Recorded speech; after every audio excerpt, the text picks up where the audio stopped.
The Honda Ridgeline is the truck that acts like a car. Most people ignore it because they want those big full-sizers that crowd the roads, even if they don't need all the capability. Well, the Ridgeline doesn't really sell very well. It sells well below the Tacoma and the Frontier, but what it offers is probably the best on-road comfort and refined ride you can get anywhere, plus a lot of unique features that aren't elsewhere in the pickup truck segment. Let's go for a drive because for 2024, this is the new TrailSport. The Ridgeline is still in its second generation since the 2017 model year, and almost nothing has changed since a mild refresh for 2021. 2024 is the first year of the TrailSport. We already reviewed the Pilot TrailSport, and this is the pickup truck version. With the Ridgeline, there's nothing to relearn. There's a single engine and transmission, a 3.5-liter V6, no turbos, no batteries, 280 horsepower, 262 pound-feet of torque, a 9-speed automatic. All-wheel drive is standard across every trim. There's no locking diffs, there's no fancy hardware of any kind for off-road, a few different driving modes. And also, fuel economy, because of that, is pretty decent for a truck of this size, although the TrailSport here gets slightly lower highway mileage. This is the TrailSport. You've seen it before on the Pilot and the Passport, now it's on Honda's pickup truck. You'll see a new kind of checkered grille on the front, orange logos, and these General Grabber all-terrain tires. That is the first look. What you can't see is a metal skid plate underneath to protect the oil pan, plus retuned shocks, dampers, and spring rates that Honda says make it perform better off-road. But they don't quote any different increases in ground clearance, approach departure, breakover angles, nothing like that. So be that as it may, you can make your own judgment whether this TrailSport is actually any more capable, but it certainly looks tougher. With most pickup trucks, you've got to choose from a list of dozens of configurations. But with the Honda Ridgeline, Honda makes the choice for you. It's a 4-door crew cab with a 5-foot 4-inch bed. There's nothing else going on. But when you look closely, you'll see a lot of details, like all the panel gaps and the fit. It's much better than most pickup trucks you'll find anywhere. That's because this is a unibody construction. Well, what's this little separation gap that you see right here? Well, on the first Ridgeline, when people got hit, they actually had to replace the entire part of the cab plus the back.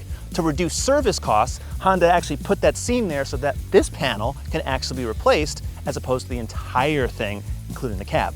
That's a much better use of build quality and technology. Say you buy a Rivian pickup truck, don't hit anything on it. Honda makes their trucks a lot better in that regard because, well, they want to have low cost of ownership. And they also have more comfort, like the standard wheel well liners that you'll see on all the fenders. That makes the truck quieter in every situation.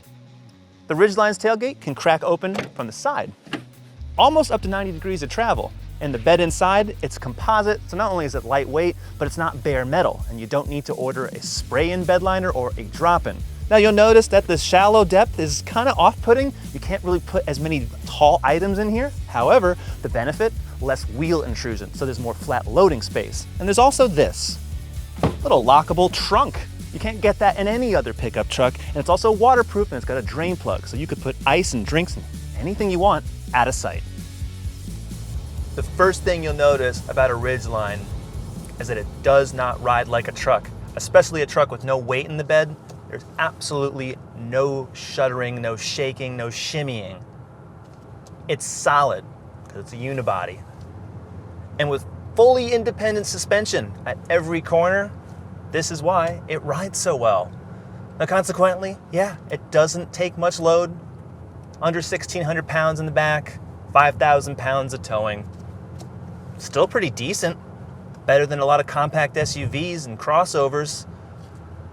But all that toughness you give up, when you're driving on the road, this drives better than every other truck. It's not the best sounding V6, but it gets the job done. And in most situations, this is pretty much all you're gonna need. A lot of truck manufacturers have gone to turbo 4s, they've gone to turbo 6s. And Honda's not doing that, maybe not yet. There's not even a hybrid option in this truck. And considering it's Honda, well, I would expect a little bit more flexibility with powertrains. But again, the Ridgeline is just a one-size-fits-all truck. And that might mean that it doesn't fit you, but makes buying one pretty darn simple. Now, the only major powertrain weakness isn't so much that the torque comes on at a higher RPM than a turbocharged engine would in this modern day and age. It's really the 9-speed automatic, because even though it's decent in a lot of the gear ratios, There's some times where it just feels like it's slipping. So if you use the paddle shifters, for example, and go from 5th gear to 4th gear, you can't see it on camera, but it actually makes your body feel like you're still going forward when you would expect to have some deceleration. And that, unfortunately, is a flaw in the ZF 9-speed gearbox. ZF wouldn't call it a flaw, Honda wouldn't call it a flaw, but I've been driving these trucks and SUVs and cars with this transmission since it came out roughly 10 years ago, and it's never been fixed. So I really, really dislike this transmission and any application that it's in. I wish Honda would have just used any of their other gearboxes for the Ridgeline because it just drives so much better. If you look at the new Pilot, that one's so much more improved because it doesn't use the 9-speed. Check out that review. Unfortunately, right now, the Ridgeline just isn't getting the full update. I think we'll see that maybe for 2025, 2026. There's 4 driving modes, not a sport mode or anything like that. Everything is geared to off-road use. And what it's really doing is changing the torque split.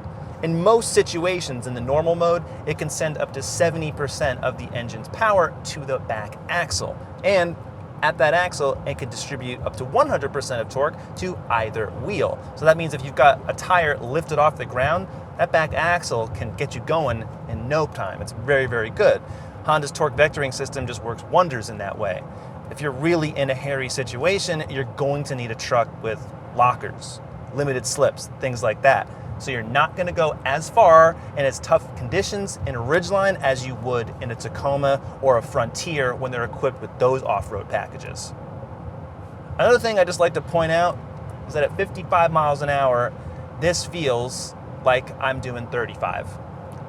A lot of modern pickup trucks have gotten better in that regard, but try any of them, especially heavy-duty trucks with all-terrain tires. You're hearing things all the time. And in the TrailSport, it drives just like any other Ridgeline. It's the great thing about Honda. Even on the Pilot TrailSport, it doesn't feel or ride any differently, and that's a very, very good thing. Honda sensing comes standard just like it did before.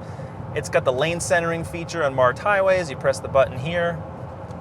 Works pretty well. It's nice when you just want to grab a drink of water just for a second and come back and you know the wheel's going to be pointed in the proper direction. There's no semi-automated hands-free driving system that are available for, say, on the Ford F-150. A lot of pickup trucks in this segment don't have that at all. So the fact that this comes standard is actually really good. All the sensors, you don't have to add anything. Braking is another strong point too. A big part of that, it doesn't weigh a whole lot. Off-road, and really off-road means just a light trail, Ridgeline is just fine. That suspension soaks up all the bumps just as it does on-road with keeping everything so quiet and compliant. It's good, but there's not a lot of wheel travel, which means that you're gonna have to avoid most large ruts and big obstacles like rocks that come out of nowhere. So I'm gonna put it into snow mode.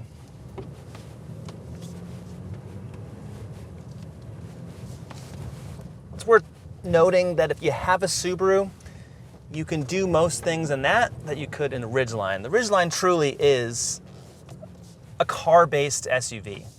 And in doing so, it removes a lot of the truck elements that you would expect from, well, vehicles of this size and style. So you don't get that. So as long as you're okay with light off-roading, you're gaining a lot of much more pleasurable on-roading.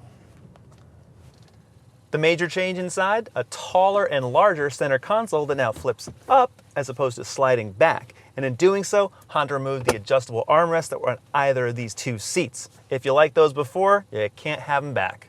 The RTL is the only Ridgeline trim where you can order an interior other than black. There's brown and gray. Otherwise, you don't have much of a choice other than this.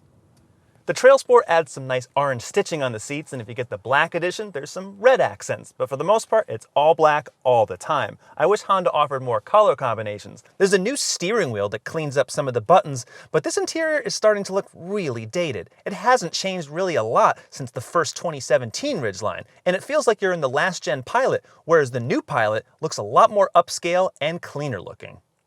The backseat is roomier and more comfortable than what you'll find in the Frontier or the Tacoma, and there's standard 3-zone climate, but there's no controls for it. You gotta ask the driver or the front passenger to do it for you. And there's no USB ports in the back, which in this model year, I really would have expected.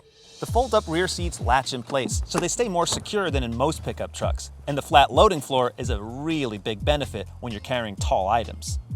A 9-inch touchscreen comes standard along with analog climate controls. And what's also nice, this is not the old Honda Infotainment from years past. This is now running the current version that you'll find in the Pilot. It's color-coded, the screen is much higher resolution, and it's even easier to adjust vehicle settings. The one issue, this tiny little seat bar, one volume knob, and just a back button doesn't really help when you're trying to navigate around, because these shortcuts here can change.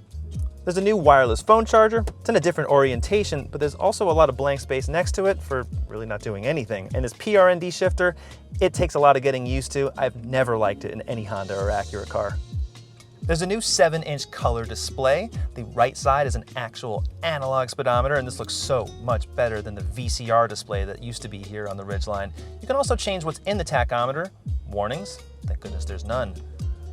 Your range, your fuel, you can see navigation directions, how the all-wheel drive is, tire pressure. It could do a little bit more, but as a half-digital display, it's pretty good. The 2024 Honda Ridgeline starts at $39,750. There's 4 trims. The TrailSport, which is the third, was $46,830 as tested with destination. Honda also throws in 2 years of scheduled maintenance into that price. The only competitors, the Toyota Tacoma, the Nissan Frontier, and the Ford Ranger. Among midsize trucks, the Ridgeline is very unique. The car-like ride, the comfort, and all the unique unibody construction on the outside and inside, like that underbed storage, make it really stand out. As a pickup truck, if you want the maximum flexibility and capability, you're not even going to consider a vehicle like this, especially for off-road use, because the TrailSport really isn't that much more impressive off-road than the regular Ridgeline. But as it stands, it's a very, very good value. It's a Honda, so you know it's gonna last. My only beef is that I really wish the interior matched the new Pilot, but we're gonna have to wait a few more years before this truck catches up. What do you think? You wanna watch more pickup truck reviews? We got them on the YouTube channel, so subscribe, go to CarGurus.com, and we'll see you next time.